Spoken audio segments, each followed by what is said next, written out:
बिस्मिल्लाहिर्रहमानिर्रहीम। सवाल ये है कि क्या ख़वातीन अपना फेस शो किए बगैर सिर्फ वॉइस ओवर करके एजुकेशनल टॉपिक्स पर सीखने सिखाने के हवाले से, स्टडी के हवाले से वीडियोस क्रिएट करके यूट्यूब चैनल पर अपलोड कर सकती हैं? इसका शरई हुक्म क्या है वो आप समाअत फरमा लें। देखिए, सही कौल के मुताबिक औरत की आवाज़ पर्दा नहीं है। अलबत्ता बिला ज़रूरत औरत को अपनी आवाज़ गैर मर्दों तक पहुँचाना ये भी जायज़ नहीं। यही इस्लाम की तालीमात है। मसलन अज़ान जैसा अहम अमल देखिए, उसमें इस्लाम की तालीम ये है कि अज़ान सिर्फ़ मर्द हज़रात कहेंगे, औरतों को अज़ान देने की इजाज़त नहीं है। इसी तरह नमाज जैसी अजीम इबादत, उसमें अगर इमाम से गलती होती है तो उसके बारे में आप सल्लल्लाहु अलैहि वसल्लम की तालीमात क्या हैं?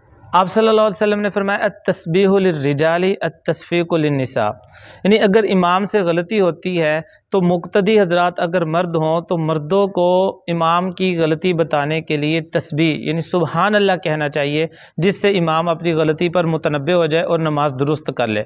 और अगर मुक़्तदी औरत है और औरत के होते हुए इमाम से गलती होती है तो औरत को गलती बताने के लिए आप सल्लल्लाहु अलैहि वसल्लम ने जो तरीका बताया है वो तस्बीह का नहीं बल्कि तस्फ़ीक़ का तरीका है। तस्फ़ीक़ कहते हैं एक हाथ को दूसरे हाथ पर मारना, यानी एक हाथ को दूसरे हाथ पर मारने से जो आवाज़ पैदा होगी उसी से इमाम अपनी गलती पर मुतनब्बे होगा। ज़ुबान से औरतों को गलती बताने की इजाज़त नहीं। यह है इस्लाम की तालीमात औरत की आवाज़ के हवाले से। इसी वजह से कहा जाता है कि औरत को बिला ज़रूरत अपनी आवाज़ गैर मर्दों तक पहुँचाना जायज़ नहीं है।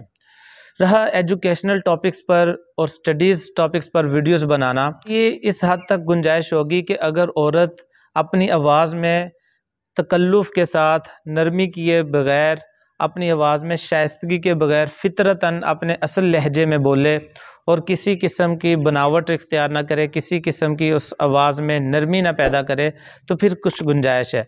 अलबत्ता ये जो वीडियोज़ बनाई जाती हैं इनमें नरमी के पहलू को तो लिया जाता है, नरमी को तो जानबूझकर इख्तियार किया जाता है ताकि हमारे व्यूवर्स आएँ, सब्सक्रिप्शन बढ़े, इसलिए इस काम से जहाँ तक हो सके इज्तनाब किया जाए।